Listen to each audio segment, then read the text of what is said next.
Hey, bienvenue sur ma chaîne. Aujourd'hui, on se retrouve pour une nouvelle vidéo qui va parler d'un sujet un peu spécial. C'est en fait un test que j'aimerais vous montrer, que je vais réaliser donc juste après. C'est le test des 16 personnalités. Donc j'imagine que vous le connaissez déjà, peut-être oui, peut-être non. Mais en gros, ça va être un test qui va être donc basé sur des questions pour pouvoir déterminer un type de personnalité. Et comme vous l'avez deviné, il y en a 16, donc j'en parle juste après le générique. C'est parti.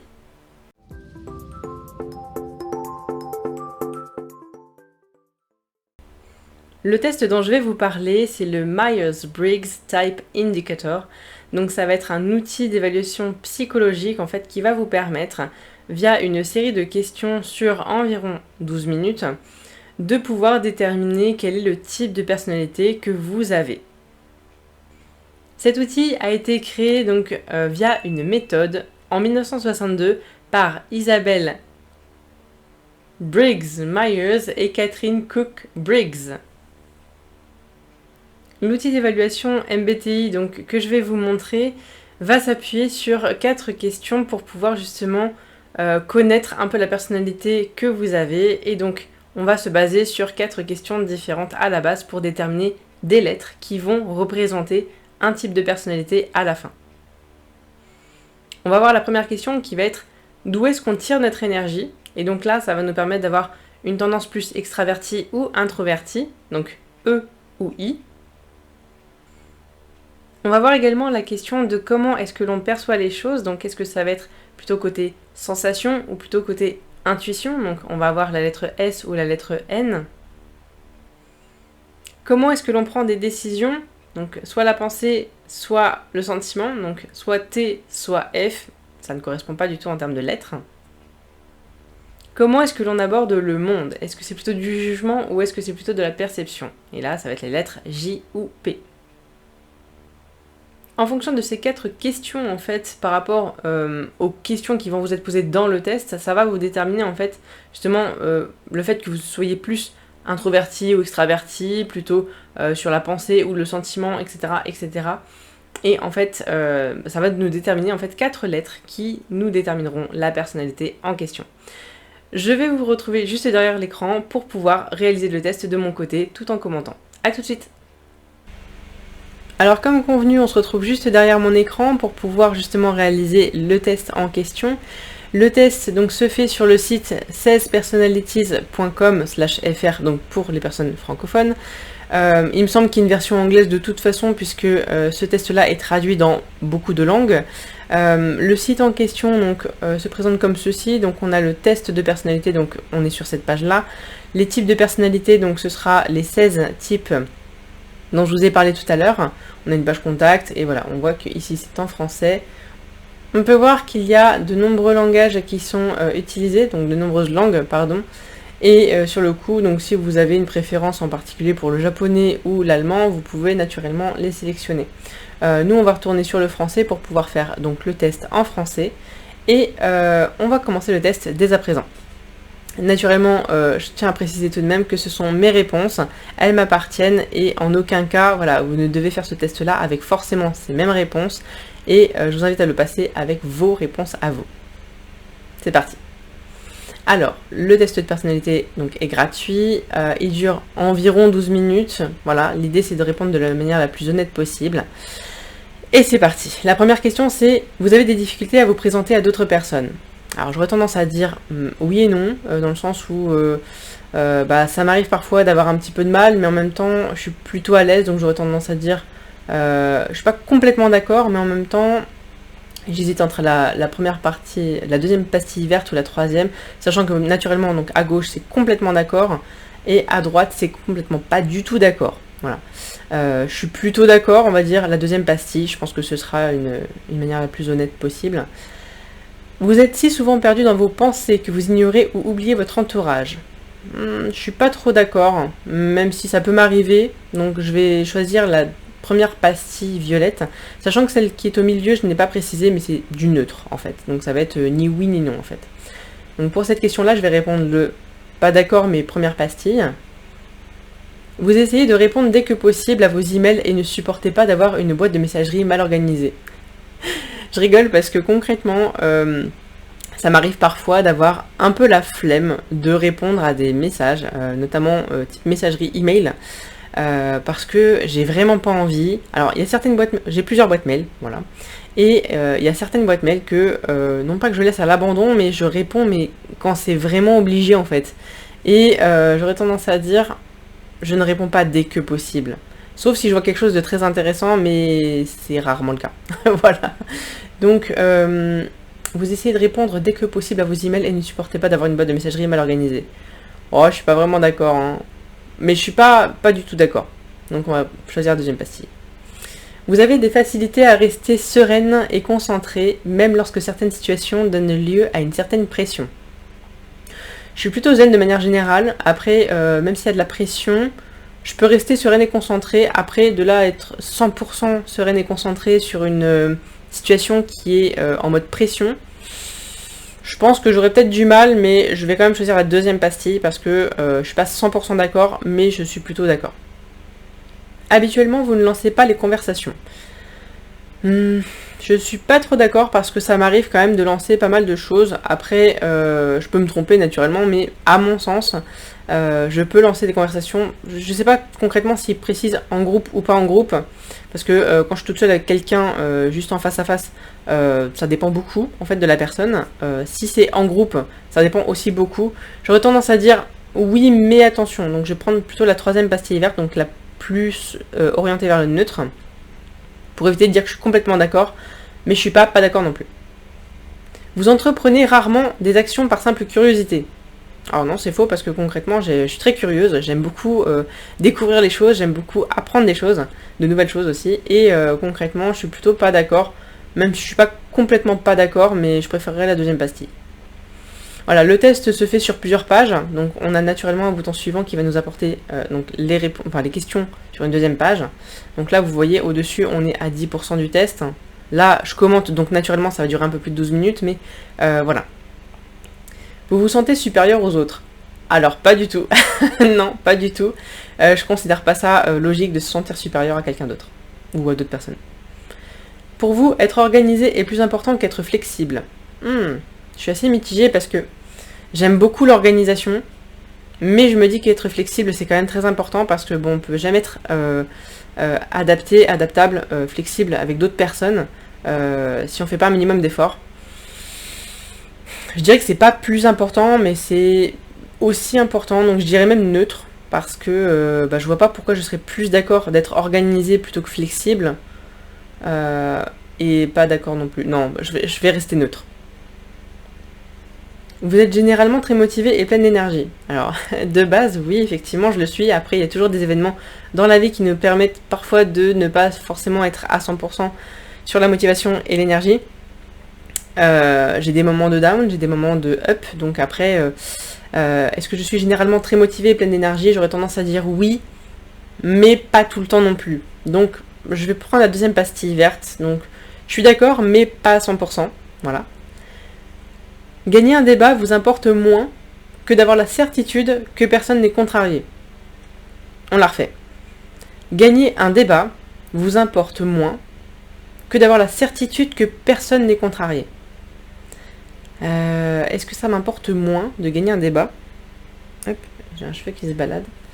Alors, gagner un débat vous importe moins.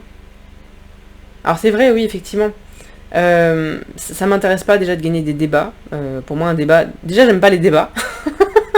Je n'aime pas les débats. J'aime bien les conversations constructives. J'aime bien les découvertes, les discussions intéressantes autour d'un sujet. Mais par contre, le mot débat, le terme débat, je ne suis vraiment pas fan. Et pour moi, un débat, c'est une confrontation. C'est pas positif. J'arrive pas à avoir le côté positif d'un débat.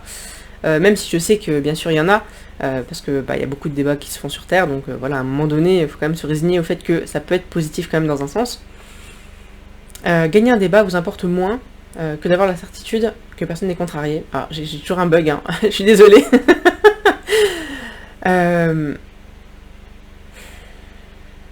Soit je comprends pas la question, soit j'ai un bug.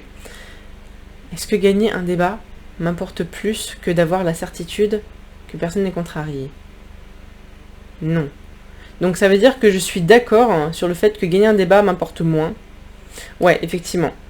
Après, concrètement, j'aurais tendance à dire que les personnes, si elles sont contrariées, ça leur est propre. Déjà, après, ça dépend bien sûr de ce qu'on dit, ça dépend du débat, ça dépend du sujet, bien sûr. Mais j'aurais tendance à dire que je suis plutôt d'accord sur le fait que je préfère... Enfin, ça m'importe moins de gagner un débat que d'avoir la certitude que personne n'est contrarié. Ouais. On va dire d'accord, mais pas à 100%. Vous avez souvent l'impression de devoir vous justifier auprès de vos pairs. Assez, oui. Parce que c'est vrai que je suis une personne qui parfois ne dit pas forcément tout ce qu'elle pense, et après c'est vrai que il y a des façons d'agir, des façons de faire qui font que parfois on peut se poser des questions sur ma façon de voir les choses, ma vision de la vie, et comment agir avec moi. Ça c'est vrai. Effectivement, donc j'ai parfois l'impression de devoir me justifier parce que je ne donne pas forcément toutes les billes à premier abord, et je sais pas si je prends la deuxième pastille ou celle qui tend un peu plus vers le neutre. Parce que c'est pas souvent que j'ai l'impression, j'aurais tendance à dire, j'ai parfois l'impression effectivement de devoir me justifier. Donc je vais plus tendre vers celle qui va vers le neutre. Au travail et au domicile, votre environnement de vie est assez ordonné. Ça dépend. Ça dépend beaucoup en fait, parce que j'aurais tendance à dire, parfois je peux laisser ce qu'on appelle un bordel organisé, parce que je m'y repère très bien. Après, ça peut être très bien rangé aussi, et je m'en sors très bien aussi. Donc j'aurais tendance à dire, mon environnement de vie est plutôt organisé. Alors après, à 100% non, puisque comme je viens de l'annoncer, parfois je mets un bordel organisé autour de moi, mais c'est relativement... c'est pas si désordonné que ça, voilà. Ok pour cette question. Ensuite, cela ne vous dérange pas d'être le centre de l'attention? Je suis pas fan, mais en même temps, ça me dérangerait pas. Donc j'aurais tendance à dire neutre, parce que quelles seraient les situations dans lesquelles je serais le centre de l'attention? Mis à part le fait que je pourrais me marier, dans ce cas-là, je serais le centre de l'attention, mais là ce serait clairement pur et durement le centre de l'attention, ça c'est sûr. Après, si je suis conférencière ou si je me lance dans une réunion où c'est moi qui suis effectivement la personne qui parle, ça me dérangerait pas plus que ça, mais après voilà, oui, on va dire que je suis d'accord, ça me dérange pas. Alors, je sais pas si je prends la deuxième ou la troisième. On va prendre la troisième, donc celle qui tend vers le neutre.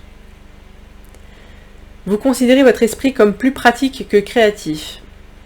Pas vraiment, dans le sens où, à mon sens, je suis plus créative que pratique, parce que parfois je suis complètement pas logique sur certaines choses, mais après la créativité est là. Donc j'aurais tendance à dire plutôt pas d'accord, mais pas à 100%.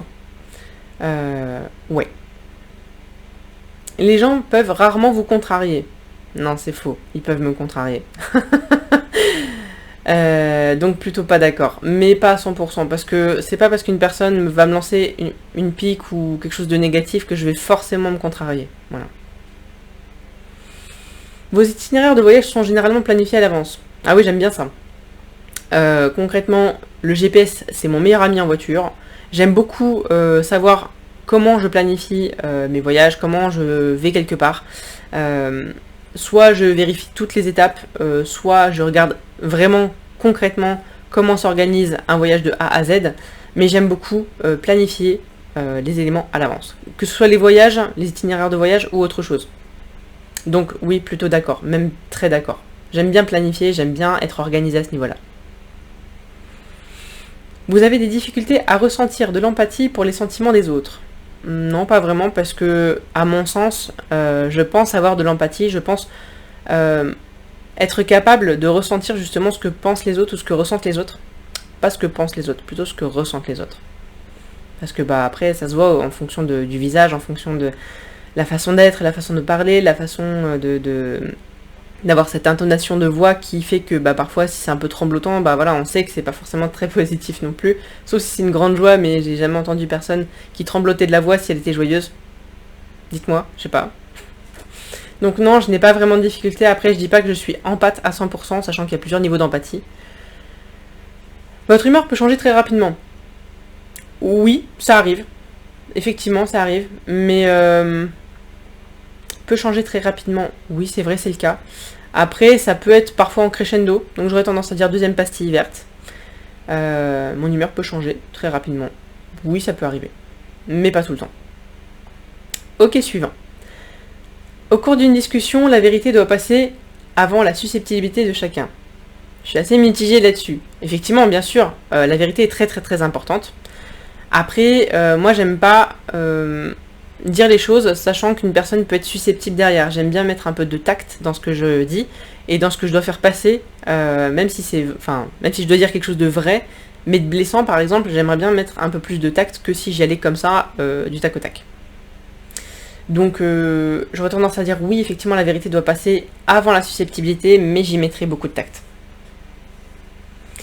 Vous vous inquiétez rarement des conséquences de vos actions sur vos pairs.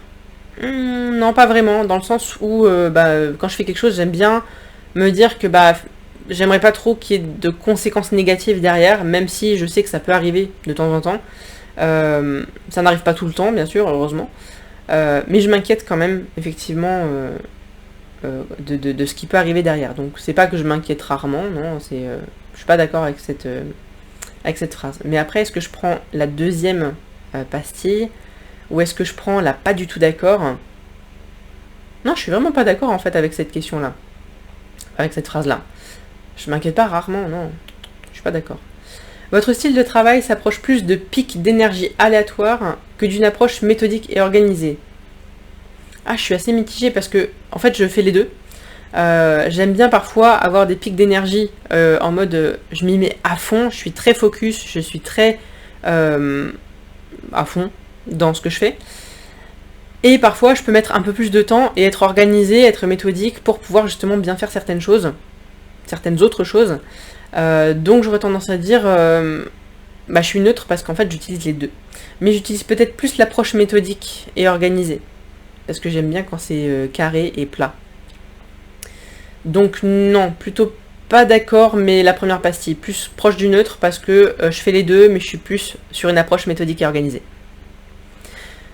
Vous êtes souvent envieuse des autres. Ah, pas du tout, non. Si quelqu'un a une réussite, quoi que ce soit, ou enfin vraiment meilleur bonheur du monde, tant mieux pour elle, tant mieux pour cette personne. Mais alors clairement, l'envie c'est quelque chose que je n'aime pas trop parce que chacun a sa propre vie, chacun fait ses choix, chacun est une ligne directrice, son libre arbitre et concrètement, il n'y a aucune raison que je sois envieuse des autres parce que si je suis envieuse, déjà d'une, c'est pas un sentiment à mon sens positif. Mais en plus, ça veut dire que en fait, on se dénigre soi-même parce qu'on aurait pu faire des choix qui auraient pu peut-être mener à l'action qu'a fait l'autre personne, et donc on ne serait pas aussi envieux ou envieuse que ça si on avait réalisé ces mêmes actions. Et je dis bien si, parce qu'on ne peut pas avoir toujours les mêmes résultats que quelqu'un d'autre. Donc non, je suis pas du tout d'accord. Un livre ou un jeu vidéo de qualité sont souvent mieux qu'une soirée mondaine. Ah oui, ça c'est sûr. Une soirée mondaine. Une soirée mondaine. Ouais, non. Je préfère un livre ou un jeu vidéo, clairement. Là, en fait, je suis clairement d'accord. Vraiment, donc, ce sera la première pastille. Être capable de développer un plan et de s'y tenir est la partie la plus importante de chaque projet.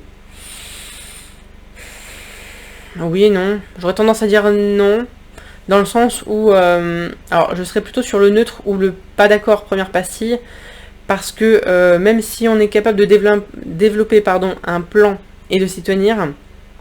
c'est pas forcément la partie la plus importante d'un projet. Il peut y avoir plein d'autres choses. Il peut y avoir la satisfaction d'avoir réussi le projet. Il peut y avoir la satisfaction d'avoir pu participer avec d'autres personnes sur ce projet. Il peut y avoir aussi plein d'autres éléments qui sont en dehors d'être capable de développer un plan et de s'y tenir. Pour moi, c'est une partie relativement simple et basique. Le plan, pour moi, c'est la base d'un projet. Effectivement, on a un projet, on le réalise de A à Z, sachant que de A à Z, il y a toutes les étapes intermédiaires. C'est bien, mais ça reste qu'un plan, en fait. Pour moi, c'est pas le plus important. Il y a aussi la cohésion entre les équipes, entre les personnes qui travaillent sur ce projet, s'il y a plusieurs personnes, etc. etc. Donc, je suis plutôt pas d'accord. Vous ne vous laissez distraire que rarement par vos pensées et rêves. Vous ne vous laissez distraire que rarement par vos rêves et pensées. Non, parce que j'aime bien penser et rêver. Donc, plutôt première pastille, parce que je suis pas d'accord, hein, mais je suis pas non plus pas d'accord du tout. Donc, plutôt première pastille. Violette. Vous êtes souvent perdu dans vos pensées lorsque vous marchez dans la nature. Ah oui. Ah oui, ça c'est sûr. J'ai fait une balade en forêt récemment et j'aimais beaucoup être dans mes pensées, j'aimais beaucoup voilà, me retrouver avec cette nature que j'aime beaucoup. Donc oui, je suis vraiment d'accord. Si quelqu'un ne répond pas rapidement à votre email, vous vous inquiétez et vous vous demandez si vous avez dit quelque chose de mal. Ah non, pas du tout. Peut-être que la personne ne l'a pas lu tout simplement. Donc non, pas d'accord. Il ne faut pas que je prenne... Si j'ai pris le temps d'envoyer un mail, concrètement, après, bah, je suis censée l'avoir relu et donc il ne devrait pas y avoir de soucis. En tant que parent, vous préféreriez voir votre enfant devenir gentil plutôt qu'intelligent? Je n'ai pas d'enfant, c'est compliqué de répondre à cette question. En tant que parent, vous préféreriez voir votre enfant devenir gentil plutôt qu'intelligent? On peut prendre l'exemple de Zelda, hein. Oh mon chat. Miaou. Moi, elle dort, je peux rien faire. Est-ce que je préférerais qu'elle devienne gentille plutôt qu'intelligente? Ah, je sais pas. Aucune idée. Être gentil, c'est quand même une bonne qualité, mais l'intelligence aussi. Après, reste à savoir, est-ce que l'intelligence va permettre de réaliser le bien autour d'elle? Aucune idée. Parce que bon, si elle est intelligente, elle risquerait de vouloir me tuer dans mon sommeil. On va rester neutre quand même, parce que j'en sais rien. Vraiment, je sais pas. Et je n'ai pas d'avis sur le sujet. Vous ne laissez pas les autres influencer vos actions. Ah bah si, malheureusement. C'est pas forcément de ma volonté, mais je me laisse parfois influencer effectivement par les autres. Même si concrètement, je sais que j'ai pas mal de réflexions sur moi-même, j'ai pas mal de libre arbitre, mais parfois je me laisse influencer par les autres, effectivement. Donc vous ne vous laissez pas... Non, pardon. Vous ne laissez pas les autres influencer vos actions. Donc non, pas trop d'accord. Parce que ça peut quand même réussir à influencer mes actions si on me dit quelque chose ou si on fait quelque chose. Vos rêves ont tendance à se concentrer sur le monde réel et ses événements. Non. Non, dans le sens où, à mon sens, le monde réel et les événements qui se passent... Alors, je dis ça aujourd'hui parce que, bon, bah voilà, c'est un peu le centre du sujet. On a une épidémie mondiale. Ça va pas être dans mes rêves, en fait, que d'imaginer, en fait, ou de me concentrer dessus pour pouvoir avancer dans la vie. Je sais que j'ai des rêves, des projets, mais je vais pas non plus me concentrer sur ce qui se passe aujourd'hui dans le monde pour pouvoir les réaliser ou pour pouvoir mettre en place certaines choses. Alors effectivement, je vais devoir les prendre en compte, mais ça ne va pas se concentrer dessus. Donc je ne suis pas vraiment d'accord. Non. Donc je vais prendre la deuxième pastille parce que je suis pas d'accord vite fait ou pas complètement d'accord du tout, mais plutôt moyennement pas d'accord. Ensuite, il vous faut peu de temps pour vous impliquer dans les activités sociales de votre nouveau lieu de travail. Oui, effectivement. Je suis même plutôt vraiment d'accord parce que à partir du moment où j'intègre un nouveau lieu de travail, je m'implique assez rapidement dans ce qui est social parce que je me rends compte que effectivement je suis dans un nouveau lieu. C'est à moi de m'intégrer aussi, même si les personnes ont peut-être cette tendance à vouloir intégrer les personnes. C'est aussi à moi de m'intégrer dans ce nouveau lieu de travail, dans cette nouvelle activité sociale. Voilà, et donc concrètement, oui, je suis plutôt d'accord. Et si on me propose quelque chose, bien sûr que je vais y aller et ce sera avec grande joie. Vous êtes plus du genre à improviser naturellement qu'à tout planifier minutieusement. Je suis plutôt mitigée parce que j'aime bien planifier, j'aime bien être organisée, j'aime bien être carré sur plein de choses. Par contre, j'aime bien aussi improviser, mais ça reste peut-être un peu moindre que la planification, effectivement. Donc je suis peut-être moins du genre à improviser naturellement qu'à tout planifier. Donc je suis plutôt pas d'accord, mais léger. Vos émotions vous contrôlent plus que vous ne les contrôlez. Ah, c'est une bonne question ça. Je suis très émotive de base. Très très émotive et parfois ça m'arrive effectivement d'être contrôlée par mes émotions. Je ne le souhaite pas bien sûr, j'essaie de contrôler ce genre de choses, mais après c'est vrai qu'il y a des émotions qui sont parfois plus fortes que ma capacité à les maîtriser et malheureusement je fais du développement personnel dessus, j'essaie beaucoup de travailler dessus, mais parfois ça arrive que ça puisse me dépasser. Donc parfois effectivement mes émotions me contrôlent plus que je ne les contrôle. Donc on va dire un petit oui quand même, je suis plutôt d'accord. Vous appréciez d'aller à des soirées déguisées ou de participer à des jeux de rôle? Alors j'en ai rarement fait. Après c'est plutôt sympa, donc j'aurais tendance à dire oui, effectivement. Alors je sais pas si je prends la deuxième ou la troisième pastille. Je pense que ça peut être sympa. Oui, oui, je pense que j'apprécie d'aller à ce genre de soirée. Vous passez souvent du temps à explorer des idées irréalistes et irréalisables, mais aussi intrigantes. Ah, je sais pas.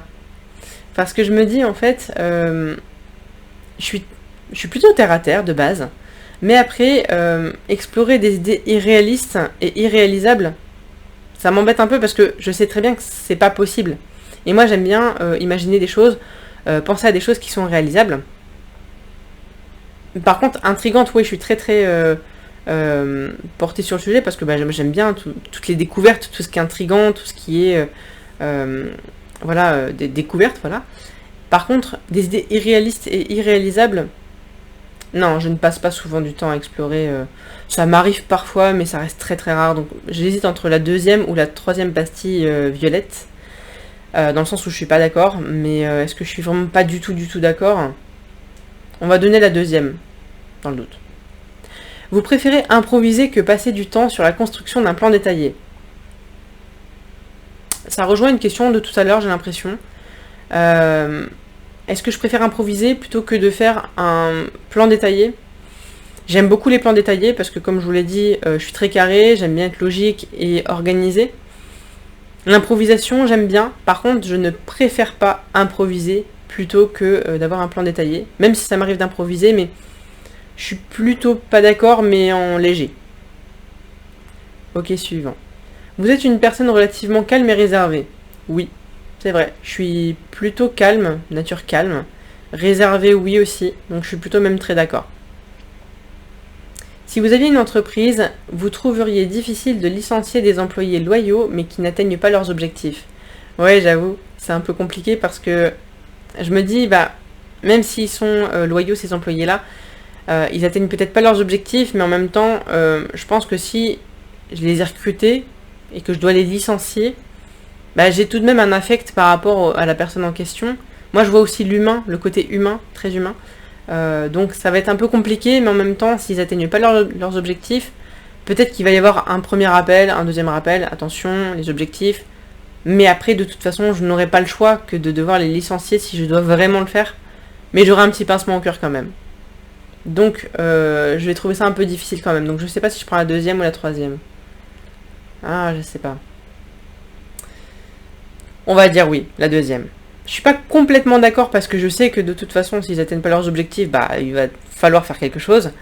Mais en même temps, sur le côté humain qui dépasse le reste. Vous réfléchissez souvent aux raisons de l'existence humaine. Ça m'est déjà beaucoup arrivé, effectivement. Aujourd'hui, moins.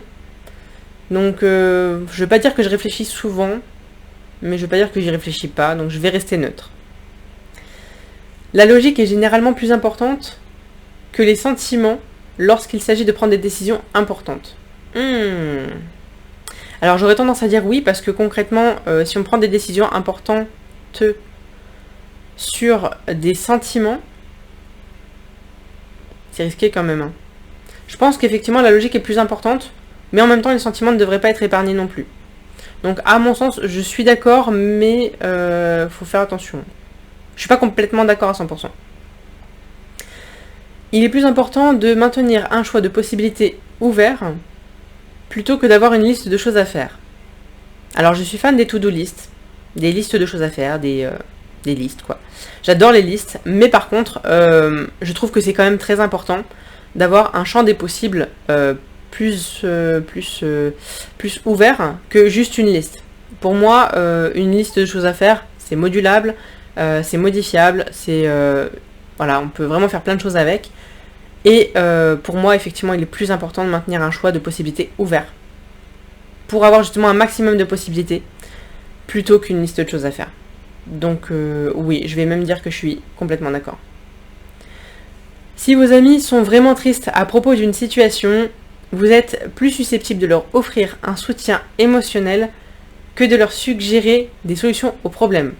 Alors, moi je suis une personne qui a beaucoup été proche des gens, de l'humain, des personnes.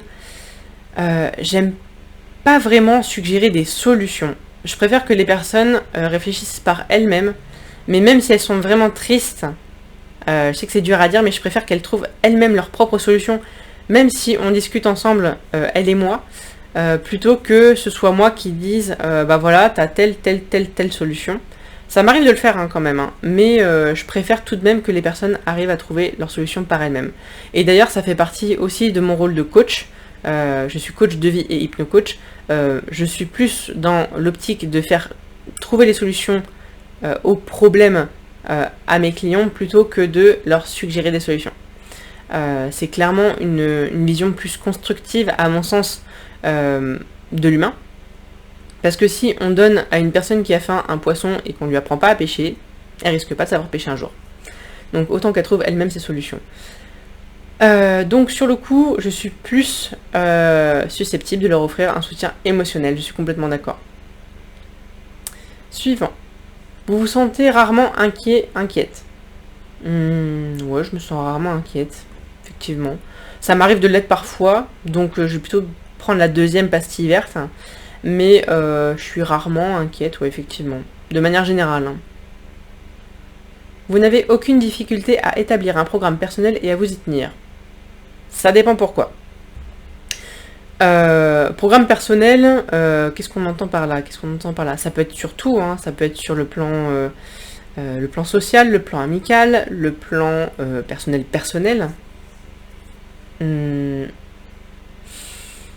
J'ai quand même des difficultés parce que j'aime bien avoir le champ des possibles, des to-do list.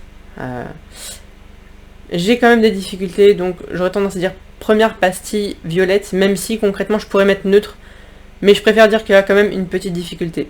Parce que si c'est sur un jour, 2 jours, bon admettons, mais si c'est sur quelque chose de plus long, je pense que j'aurai des difficultés.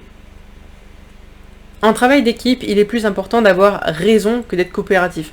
Ah non, non, je pense que c'est important de travailler en équipe, de travailler avec les autres personnes de manière sereine et ensemble. Même si j'ai raison, je vais quand même essayer d'exposer mon point de vue, mais je vais pas non plus dire attention j'ai raison, je fais rien d'autre quoi. Je préfère être coopérative plutôt que de me dire que j'ai raison et que voilà c'est tout et pas autrement. Donc non, pas du tout d'accord. Vous pensez que les opinions de tous doivent être respectées, indépendamment du fait qu'elles soient justifiées ou non par des faits.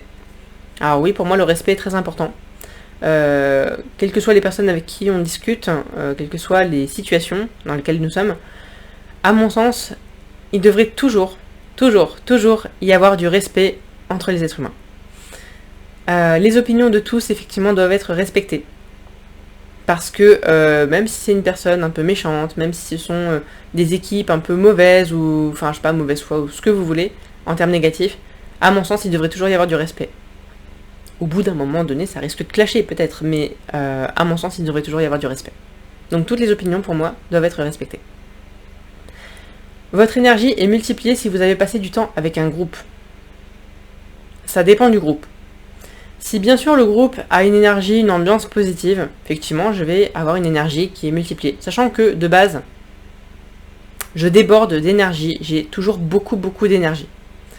Si le groupe est plutôt négatif, qui va me mettre vers le bas, qui va rabaisser l'énergie de manière générale, je vais effectivement perdre un peu d'énergie, je vais être plus dans le mood du groupe. Et c'est pas pour rien qu'on dit qu'on est la moyenne des 5 personnes que l'on côtoie. Si, admettons, on vit tous les jours avec 5 personnes, et ben en fait on va être la moyenne, que ce soit énergie, morale, tout, voilà. On va être la moyenne en fait de ces 5 personnes. Et à mon sens, si on est avec un groupe, plus on passe de temps avec ce groupe-là, plus on va être dans cette énergie-là du groupe. Et donc plus il est positif, plus on va être positif. Plus il va être négatif, plus on va être négatif. Donc à mon sens, l'énergie effectivement va être multipliée si je passe du temps avec un groupe. L'énergie positive ou négative à mon sens. Même si parfois je garde quand même une réserve en fonction du groupe, si je le connais depuis un certain temps ou non. Mais je vais être plutôt d'accord. Vous perdez fréquemment vos affaires? Non. Non, je ne perds pas fréquemment mes affaires. Si je les perds, c'est qu'il y a vraiment un problème, ou c'est que soit c'est la pleine lune, soit je suis dans un mauvais mood, soit j'ai fait quelque chose qu'il fallait pas. Mais non, je ne perds pas fréquemment mes affaires. Suivant. Vous vous considérez comme très stable au niveau émotionnel? Pardon. Ouah, tout est relatif. J'aurais tendance à dire très stable, non. J'aurais tendance à dire non, pas d'accord, mais léger. Je suis pas d'accord en mode léger parce que je me dis que je reste quand même stable de manière générale. Après, il y a quand même des petits pics par-ci par-là. Donc, je vais pas être d'accord parce que je ne suis pas forcément stable, très stable comme ils le disent. Mais voilà. Votre esprit regorge constamment d'idées et de plans à explorer. Oui, je suis une personne qui imagine beaucoup de choses, qui pense beaucoup de choses et qui a plein d'idées de manière générale. Après, d'autres personnes pourraient me trouver peut-être avec moins d'idées que ces personnes-là. Mais à mon sens, j'ai constamment des idées et des plans à explorer, tout le temps. Tous les jours, j'ai toujours de nouvelles idées, j'ai toujours de nouvelles choses à penser. Vous ne vous considérez pas comme un rêveur ou une rêveuse. Moi, je me considère comme une rêveuse, en fait. J'aime bien rêver, j'aime bien ça. Donc, je suis pas d'accord. Mais pas du tout d'accord, parce que moi, je rêve, donc j'aime ça. Vous avez des difficultés à vous détendre lorsque vous parlez devant de nombreuses personnes. Nombreuses personnes. Beaucoup ou pas ? Ça dépend. Si c'est un petit groupe, non, je vais pas avoir de difficultés. Si c'est un grand groupe, j'ai jamais réellement testé. J'essaie de m'imaginer quand même, avec un grand groupe. Admettons, peut-être, j'ai déjà fait sur 10, 15, 20... Allez, une quinzaine de personnes, j'ai déjà fait. Quand ça commence, de toute façon, après, on est dans le truc, donc théoriquement, ça va beaucoup mieux après. Si j'ai 50 personnes devant moi, j'essaie d'imaginer réellement. Je pense pas que j'aurai de difficultés à proprement parler. Après, j'aurai peut-être une petite gêne au départ, mais après, ça devrait complètement se dégoupiller, dans le sens où les personnes sont là pour m'écouter à la base, et que si elles sont là, c'est qu'elles l'acceptent. Alors non, j'aurais tendance à dire pas d'accord, mais la deuxième pastille, parce que je suis pas complètement pas d'accord, mais en même temps, je suis pas d'accord du fait que je puisse avoir des difficultés. Généralement, vous vous fiez davantage à votre expérience qu'à votre imagination. Bonne question. L'expérience, c'est bien, mais en même temps, l'imagination, de quoi est-ce qu'ils veulent parler, je ne sais pas. J'aurais tendance à dire neutre, parce que mon expérience, effectivement, elle est là. Mais en même temps, ça ne veut pas forcément dire que je vais m'y fier, parce que toutes les situations, de toute façon, sont uniques, personnelles. Et même si j'ai vécu une expérience, en fait, mon imagination, à mon sens, devrait pouvoir aussi m'aider, en fait, à avoir un jugement sur quelque chose de particulier. Là, est-ce que je me fie davantage à mon expérience ou à mon imagination ? J'aurais tendance à dire les deux en même temps, en fait. Parce que je veux bien prendre un peu de mon expérience, mais il y a aussi mon imagination que je vais mettre à plat pour, justement, dégoupiller une situation ou quelque chose d'autre. Donc, à mon sens, je suis neutre. Vous vous souciez trop de ce que pensent les gens ? Pas vraiment. Oui, mais non. Enfin, plus non que oui, en fait. Les gens pensent ce qu'ils veulent, en fait. Et clairement, c'est pas que je m'en fiche, mais... ils font ce qu'ils veulent, quoi. Ils pensent ce qu'ils veulent. Donc j'aurais même tendance à dire la deuxième pastille. Parce que ça peut m'arriver de me soucier, mais me soucier trop, non. Non. Je vais mettre deuxième pastille parce que je m'en fiche pas complètement. Je m'en fiche un peu, mais voilà, après c'est vraiment leur pensée, ça leur appartient, et c'est pas de mon ressort. Ok, et là il me semble qu'on arrive sur la dernière partie. Si la pièce est remplie de monde, vous restez près des murs et évitez le centre. Non. Non, moi ça me dérange pas d'être dans le centre de la pièce, concrètement, parce que je vois pas... le fait d'être près des murs, à mon sens, déjà, reflète une partie de la personnalité qui ne souhaite pas être avec le reste du monde. Donc on se colle au mur, on longe les murs pour éviter quelque chose. Et à mon sens, puisque de toute façon, si elle est remplie de monde, la pièce, on sera forcément de toute façon à côté de quelqu'un, même si on longe les murs. Donc, si on évite le centre, alors que de toute façon, au bord des murs, on a quand même du monde, ça sert à rien en fait. Donc autant profiter de la pièce entière. Donc non, je reste pas du tout près des murs, et je n'évite pas le centre, du tout. Vous avez tendance à tout remettre à plus tard, jusqu'à ce qu'il ne reste plus assez de temps pour le faire, pour tout faire. Non. Je suis pas vraiment d'accord dans le sens où moi j'aime bien quand il y a quelque chose à faire. Je dis pas que c'est... Enfin, pareil pour toutes les actions, hein. Mais j'ai tendance à ne pas remettre à plus tard. En général, quand il y a quelque chose à faire, je le fais, même si c'est embêtant, même si c'est chiant. Je le fais parce que au moins après, je serai tranquille. Hashtag déclaration d'impôt. Je déteste faire cette déclaration d'impôt. Pourtant, je me prends une après-midi chaque année pour la faire. C'est chiant au possible, mais je la fais. Donc, j'aurais tendance à dire je ne remets pas à plus tard. Parce que j'aime pas, en fait, sur ce genre de questions, en fait, c'est un peu le côté pression qui fait ressortir, en fait, la personnalité. Je suis pas en mode pression. J'aime pas être en mode pression, même si parfois ça m'arrive de l'être, mais je n'ai pas cette tendance-là. Donc non. J'aurais même tendance à dire la deuxième pastille de pas d'accord, parce que non, je suis pas comme ça. Est-ce que je me sens très anxieuse dans les situations stressantes? J'aurais tendance à dire un peu, mais pas trop. Donc d'accord, mais troisième pastille, donc plus proche vers le neutre. Parce que concrètement, pour moi, le stress et l'anxiété sont bien deux choses distinctes. Mais dans les situations stressantes, je suis toujours un petit peu anxieuse quand même. Mais un petit peu. Pas trop. Vous croyez qu'il est plus gratifiant d'être apprécié par les autres que d'être puissant? Puissante. Plus gratifiant d'être apprécié par les autres que d'être puissant. Être puissant, power, je sais pas, non. Je pense qu'effectivement il est plus gratifiant d'être apprécié par les autres, parce que ça donne une notion de sociabilité, d'humanité, qu'il n'y a peut-être pas dans le côté puissant. Ça peut être aussi vu de manière péjorative, le terme puissant. Donc j'aurais plutôt tendance à dire effectivement que je suis d'accord sur le fait que c'est plus gratifiant d'être apprécié par les autres que d'être puissant. Vous avez toujours été intéressé par des sujets ambigus et atypiques. Exemple, livre, art, film indépendant. Alors, oui, effectivement, je suis plutôt intéressée par ce genre de sujet. Les livres, effectivement, j'aime bien ça. L'art, tout est subjectif, hein, bien sûr. Les films indépendants, j'aime bien les films d'auteur, les choses comme ça. Effectivement, j'ai toujours été plus ou moins intéressée par ce genre de sujet. Donc je vais dire d'accord, hein, pas complètement à 100%, mais oui, je suis plutôt d'accord. Vous prenez souvent l'initiative dans les situations sociales. J'aurais tendance à dire plutôt, oui, dans le sens où je sais pertinemment qu'à la base, je suis une personne qui a un caractère relativement... J'ai pas un caractère fort, mais j'ai un caractère qui se voit en fait.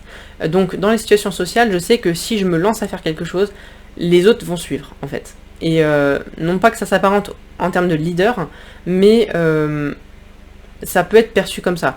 Après, souvent l'initiative, c'est le terme souvent en fait qui m'embête, mais je vais dire que je suis plutôt d'accord, mais je vais mettre la troisième pastille parce que le terme souvent m'empêche de mettre la deuxième. Donc je vais mettre la troisième. Et donc là on arrive sur les résultats. Merci de ne faire aucun jugement. Ce sont mes réponses, ce sera ma réponse, ma définition, ma personnalité qui va apparaître juste après. En termes de résultats, je suis une protagoniste, donc ça va être une ENFJ-A, avec un esprit plutôt extraverti, donc à 60%, un côté introverti 40%. En termes d'énergie, plutôt intuitif, plutôt qu'observateur, pardon. En termes de nature, je vais plutôt être sur le sentiment plutôt que la pensée. Plutôt dans le jugement plutôt que la prospection. Alors ça, je m'y attendais pas vraiment parce que j'aime pas juger les gens, j'aime pas être dans le jugement. Alors je sais pas si c'est exactement ça qu'ils veulent dire en termes de jugement. Voilà, donc ça c'est la tactique, donc plus côté jugement que prospection. Et en termes d'identité, plus assuré que prudent. J'aime beaucoup la prudence, mais après, je sais qu'il faut toujours avoir un minimum d'assurance, un minimum de confiance en soi pour avancer dans les projets, avancer dans la vie. Et ça me permet aussi de mieux appréhender ce que je peux mettre en place, en fait, dans ma propre vie. Ça, bien sûr, c'est ma personnalité. Ce n'est pas la vôtre. Ou peut-être que c'est la vôtre, mais je vous invite à faire le test avant. En fait, sur cette page-là, on va avoir donc cette partie-là, où on va avoir le type de personnalité qui me correspond. Et en fait, en dessous, on va avoir d'autres éléments qui vont arriver donc en ligne de mire. Donc la définition, entre guillemets, du protagoniste, donc ma personnalité. Donc là, c'est une personnalité sur les 16 qui sont disponibles. La personnalité protagoniste, pardon. Tout ce que vous faites à l'instant présent produit des ondulations externes et touche tout le monde. Votre attitude peut faire briller votre cœur ou transmettre de l'anxiété. Votre respiration peut envoyer de l'amour ou embourber la pièce de dépression. Votre regard peut éveiller de la joie. Vos paroles peuvent inspirer la liberté. Chacun de vos actes peut ouvrir le cœur et l'esprit. David Déda. Alors je ne sais pas qui est David Déda, mais en tout cas, ce qu'ils disent, c'est que les protagonistes sont des leaders nés. Ça, je ne l'avais pas vu auparavant. Il faut juste savoir que j'ai fait ce test-là il y a de cela quelques années, et que je ne l'ai pas refait avant de faire cette vidéo, pour justement ne pas biaiser les résultats. Donc ça fait un bout de temps que je l'ai fait, ça doit faire peut-être 3 ans, ou 4 ans, je sais plus, que j'ai fait ce test, et donc voilà, là ils disent que les protagonistes sont des leaders nés, plein de passion et de charisme. J'aurais tendance à dire que c'est vrai. Après, voilà, ça dépend bien sûr des personnes, ça dépend des protagonistes. Il y en a qui sont peut-être plus introvertis qu'extravertis, j'en sais rien. Mais voilà, plein de passion, oui, moi j'aime beaucoup être à fond dans quelque chose. Charisme, je ne sais pas, on m'a déjà dit que je dégageais quelque chose de solaire, donc pourquoi pas. Ils constituent environ 2% de la population et sont souvent nos politiciens, nos coachs et nos enseignants. Ça tombe bien, je suis coach de vie. Ils tendent la main aux autres et les inspirent pour qu'ils accomplissent et fassent le bien dans le monde. Ah oui, effectivement, comme je disais tout à l'heure, quand je commence quelque chose, souvent d'autres personnes suivent et donc sur le coup, je peux tendre la main pour commencer une action et les autres peuvent suivre derrière. Avec une confiance naturelle qui génère de l'influence, les protagonistes ont beaucoup de fierté et de joie à aider les autres à travailler ensemble pour s'améliorer et améliorer leur communauté. C'est vrai, j'aime bien aussi ce côté-là. Alors, de fierté... je sais pas, je suis très contente quand j'aide les autres, mais après, de là à dire fierté, je ne sais pas. Mais de la joie à aider les autres, alors ça, clairement, si j'aide quelqu'un, je suis la plus comblée. Donc oui, je suis plutôt d'accord avec ça. Ensuite, on passe sur un autre paragraphe qui détermine encore une fois les protagonistes. Ils croient fermement aux gens, effectivement, je crois beaucoup en l'humanité, aux personnes. Les gens sont attirés par les fortes personnalités et les protagonistes dégagent authenticité, préoccupation et altruisme. Possible. Ils n'ont pas peur de se lever et de prendre la parole quand ils sentent qu'il y a une chose qu'il faut dire. Oui, je suis plutôt d'accord. Ils trouvent naturel et facile de communiquer avec les autres, surtout directement, et leur intuition aide les gens de personnalité protagonistes à toucher tous les esprits, que ce soit par l'intermédiaire des faits et de la logique, ou de l'émotion pure. Alors oui, effectivement, c'est plutôt ça. Les protagonistes repèrent facilement les motivations des gens et les événements en apparence déconnectés, et sont capables de rassembler ces idées et de les communiquer en tant que but commun avec une éloquence tout simplement fascinante. Alors le côté fascinant, je ne sais pas, mais je peux effectivement parfois repérer certaines motivations, et j'essaie effectivement de motiver les personnes qui sont motivées à réaliser leur projet, effectivement, c'est plutôt vrai. L'intérêt des protagonistes pour autrui est authentique, presque à l'excès. Quand ils croient en quelqu'un, ils peuvent s'impliquer à l'excès dans les problèmes de l'autre personne, leur accorder trop de confiance. Alors c'est exactement ce que je viens de dire juste avant, j'avais pas lu la phrase, mais effectivement quand je vois quelque chose chez quelqu'un, en général j'aime bien essayer de creuser un petit peu, et si ça aboutit à quelque chose, mais là j'y vais à fond en fait, c'est peut-être effectivement dans l'excès, peut-être oui. Heureusement, cette confiance a tendance à être une prophétie autoréalisatrice, car l'altruisme et l'authenticité des protagonistes poussent ceux dont ils s'occupent à s'améliorer. Je suis d'accord. Cependant, s'ils ne font pas attention, ils peuvent être excessivement optimistes et parfois pousser les autres plus loin qu'ils ne sont prêts à aller ou qu'ils ne le désirent. Je sais pas ça. Si je pousse trop les gens à aller au-delà de leurs capacités. Je ne sais pas. Les protagonistes sont aussi vulnérables à un autre piège. Ils ont une énorme capacité de réflexion sur et d'analyse de leurs propres sentiments, mais ils s'impliquent trop dans la situation critique d'une autre personne. Ah bon ? Et ils peuvent souffrir d'une sorte d'hypocondrie émotionnelle, voir les problèmes des autres chez eux-mêmes, essayer de réparer chez eux-mêmes une chose qui fonctionne bien. Alors ça, je m'y attendais pas. J'ai du mal à voir un peu ce qu'ils souhaitent énoncer, mais concrètement, si je vois quelque chose chez quelqu'un d'autre, ça lui appartient en fait. À mon sens, ça ne me concerne pas. et je ne vais pas essayer de résoudre quelque chose en moi que je vois chez quelqu'un d'autre. Après, je peux me poser des questions sur est-ce que moi j'ai ça ou ça ou ça chez moi, mais après, si je l'ai pas, je vais pas essayer de résoudre quelque chose en moi qui fonctionne bien, à mon sens. S'ils en arrivent au point où ils sont bloqués par des limites ressenties par quelqu'un d'autre, cela peut contrarier la capacité des protagonistes à voir au-delà du dilemme et à être tout simplement efficaces. Oui, effectivement, je suis plutôt d'accord avec cette phrase, où en fait je me dis que si je vois qu'il y a un blocage chez quelqu'un, alors je peux essayer effectivement de débloquer cette personne-là pour qu'elle puisse justement aller un peu plus loin, pour qu'elle puisse réaliser certaines choses. Par contre, bien sûr, ça peut me contrarier. Si je la vois bloquée, ça va me contrarier, puisque je me dis, en fait, je ne l'aide pas assez, je suis pas assez auprès d'elle, ou je vais pas assez dans l'excès pour l'aider, quoi, je sais pas. Et donc, quand cela se produit, il est important que les protagonistes fassent marche arrière et utilisent cette réflexion sur eux-mêmes pour faire la distinction entre ce qu'ils ressentent vraiment et ce qui constitue un problème séparé qu'il faut aborder d'un autre point de vue. Oui, effectivement, si on n'arrive pas à faire quelque chose avec une certaine manière, l'idée c'est de repenser à la situation, de voir s'il y a d'autres chemins des possibles, voilà, le champ des possibles si vous préférez, et voir s'il n'y a pas d'autres solutions à mettre en place pour aborder les choses d'une autre manière, à mon sens. Ensuite, la lutte ne devrait pas nous décourager de soutenir une cause que nous considérons comme juste. Les protagonistes sont des personnes authentiques et attentionnées qui sont convaincantes et montrent de quoi elles sont capables, et rien ne les rend plus heureuses que de mener la lutte, unir et motiver leur équipe avec un enthousiasme contagieux. Je suis plutôt d'accord dans le sens où ça m'est déjà arrivé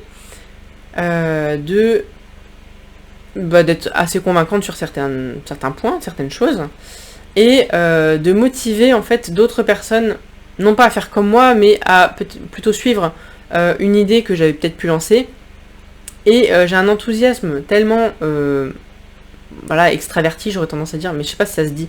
J'ai un grand enthousiasme parfois qui pousse les gens à être « Ah oui, effectivement, tiens, on va peut-être se motiver par rapport à ça. » Donc pourquoi pas, effectivement, l'enthousiasme contagieux, je suis plutôt d'accord.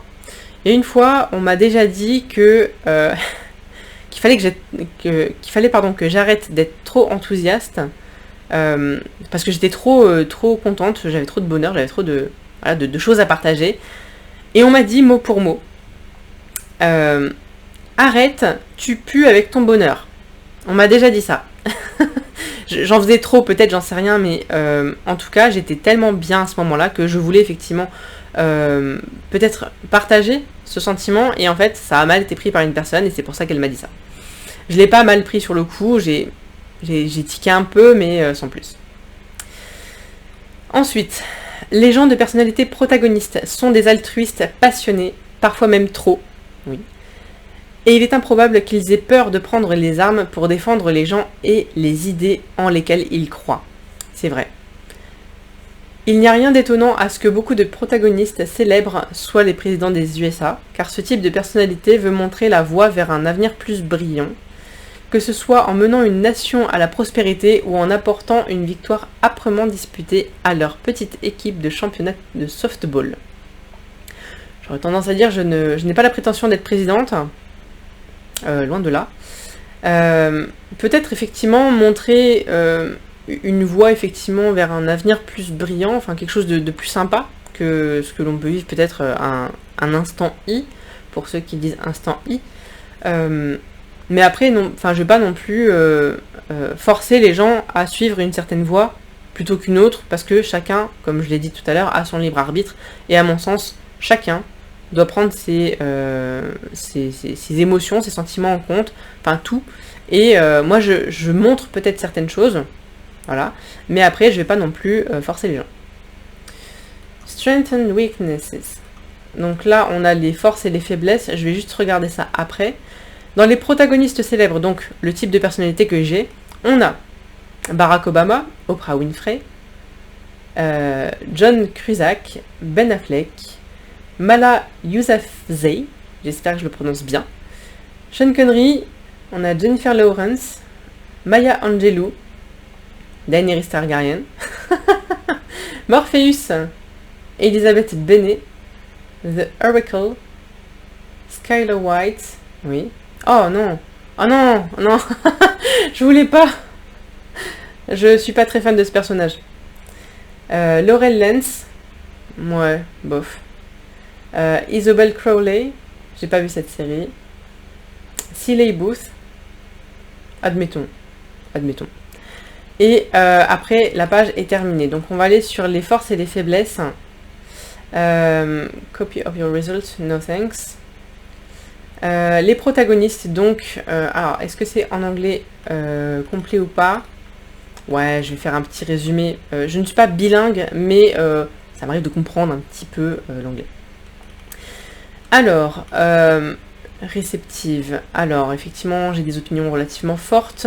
Après, donc, they recognize the importance of allowing others to express themselves fully. Ok. Ok, d'accord. Bah, c'est un peu ce que je disais tout à l'heure, en fait. Je suis réceptive, en fait, à ce que les autres peuvent dégager. Concrètement, je vais pas aller à l'encontre de quelqu'un. Je vais peut-être plutôt essayer de discuter avec cette personne-là si elle a un autre avis. Après, voilà. Concrètement, à mon sens, chacun a ses propres opinions. Reliable. Few things bother a protagonist more than the prospect of letting down a personal cause that they believe in. Ouais. Rien de bien spécial, passionnate. Ouais, je suis passionnée, altruiste, charismatique. Ça, on en a déjà parlé tout à l'heure. Ça, donc, c'était les forces. Et donc là, on arrive sur les faiblesses, parfois non réalistes. Effectivement, ça peut m'arriver parfois d'être un peu trop, peut-être, dans le non réaliste. Mais ça reste très très ponctuel. Donc après, je vais pas forcément détailler plus que ça, mais ça m'arrive des fois d'être... ça m'arrive parfois, pardon, on ne dit pas des fois, de ne pas être réaliste. Mais après, voilà, ça reste très ponctuel. Overly idéalistique. Oui, donc bah, sur le coup, bah, voilà, j'aime beaucoup l'idéal, j'aime beaucoup planifier les choses, j'aime beaucoup être carré. Après, ça reste quelque chose qui, à mon sens, est propre aux protagonistes. Même si je sais qu'il y a d'autres types de personnalités qui peuvent être idéales, enfin non, qui peuvent être dans... Mince, comment on dit qui ont des idéaux, voilà.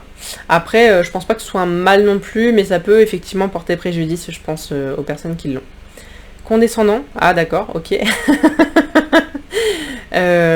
People with this personality type enjoy teaching others, particularly about the causes and beliefs that matter so much to them, but at times protagonist attempts to enlighten others may come across as... Ok. Ah non... Condescendant, ah non, si, pardon. Ça m'arrive parfois d'être condescendante quand je ne suis pas bien, quand on a touché à mes émotions, mes sentiments, et que malheureusement je ne suis pas dans le mode construction et que je suis plutôt dans le mode défensif. Là, je vais être plutôt condescendante dans le sens où je vais, sans vraiment vouloir le faire, je vais vouloir faire du mal en fait à l'autre personne et donc je vais être condescendante. Effectivement, ça peut m'arriver. Ça reste relativement rare aussi. Intense. Donc ça, l'intensité, on a vu effectivement que quand on est trop quelque chose, bah ça va pas forcément bien. Overly empathetic, compassionism, among these personality types' greatest strengths, c'est dur à dire ce mot. But protagonists have a tendency to take on other people's problems as their own. Non, je prends pas les problèmes des autres pour les miens, mais après je peux me sentir concernée si c'est une personne que j'apprécie, qui est proche, etc. Donc j'aurais tendance à dire que, en fait, c'est plutôt vrai par rapport à ce qu'ils disent. Donc je suis protagoniste, le test est terminé, on a vu effectivement les divers pourcentages de si je suis extraverti, plus pensif, plus dans le jugement, etc. Concrètement, je vous invite à faire le test si vous souhaitez bien sûr trouver quelle est votre personnalité. Après, il y a encore plein d'autres choses, mais je ne vais pas m'y attarder aujourd'hui. Vous aurez largement de quoi voir par la suite quels sont les types de personnalités. Là, vous voyez, sur la gauche, il y a une sorte de menu. Donc l'introduction, je pense que c'était les résultats de tout à l'heure. Les strengths and weaknesses, c'est les forces et les faiblesses. On a les relations romantiques, on a comment on dit en français, friendship, le côté amical. J'allais dire amicalité, mais ça se dit pas. Parenthood, bah ok, par rapport aux parents. Career, donc business, job, enfin tout ce qui est travail. Workplace habits, conclusion, premium. Ah, ok, on peut payer pour avoir une version premium. Ça j'avais un doute, mais effectivement on peut voir que si on clique sur premium profile, patati patata tatatata, est-ce qu'on a quelque chose? Je ne sais pas. Mais en tout cas, voilà. Si on revient, pardon, je vais revenir en arrière. Si on revient sur, hop, la personnalité, donc, hop, ici, donc, moi je suis toujours protagoniste. Si on va dans les types de personnalités, vous verrez qu'on peut voir les 16 personnalités d'un coup. Donc on a ce qu'on appelle les analystes, avec l'architecte, le logicien, le commandant, l'innovateur. Ensuite, on en a 4 autres qui sont les diplomates. Donc on a l'avocat, le médiateur, le protagoniste et l'inspirateur. On a les sentinelles qui sont donc le logisticien, le défenseur, le directeur, le consul. On a les explorateurs en dernier qui sont donc le virtuose, l'aventurier, l'entrepreneur et l'amuseur. Pour ceux qui tombent sur amuseur, ça m'est déjà arrivé d'entendre parler de ça. Alors, ils sont pas très ravis de tomber sur amuseur. Mais après, voilà, ça fait un peu... Comment on dit en français? Je sais plus. Ça fait un petit peu joke, fake, je sais pas trop comment expliquer. Mais en gros, ils sont pas très très contents de paraître pour des personnes un peu voilà, festives, etc. Donc voilà, vous voyez les 16 personnalités qui sont ici. Vous pouvez aller le voir. Le test de personnalité se fait sur cette page-là. Moi, je vais bientôt arrêter cette vidéo dans le sens où j'ai terminé effectivement de faire ce test de personnalité. Je sais quel est mon type de personnalité aujourd'hui. On a dépassé l'heure de la vidéo. C'est la première fois que je fais une vidéo aussi longue. En tout cas, merci d'avoir regardé cette vidéo jusqu'au bout. J'espère que vous aurez fait le test, que vous allez faire le test, que vous pourrez mettre vos résultats en commentaire. Votre ressenti, ce que vous avez pensé des questions, ce que vous avez imaginé par rapport à vous-même, sans forcément rentrer dans les détails, hein, bien sûr, chacun a sa vie privée. Et en tout cas, voilà, je tenais vraiment à vous remercier. Alors, j'ai juste changé la perspective, voilà. Je tenais vraiment à vous remercier d'avoir vu la vidéo jusqu'à présent. Je vous invite à faire le test. Mettez-moi tout ça en commentaire. Si vous avez apprécié la vidéo, je vous invite à la liker, à vous abonner à la chaîne si ce n'est pas encore fait. Vous serez au courant des futures vidéos. Je poste tous les jeudis, donc vraiment à vous de voir. Merci encore, je vous souhaite une très bonne journée et je vous dis à bientôt pour une prochaine vidéo. Bye!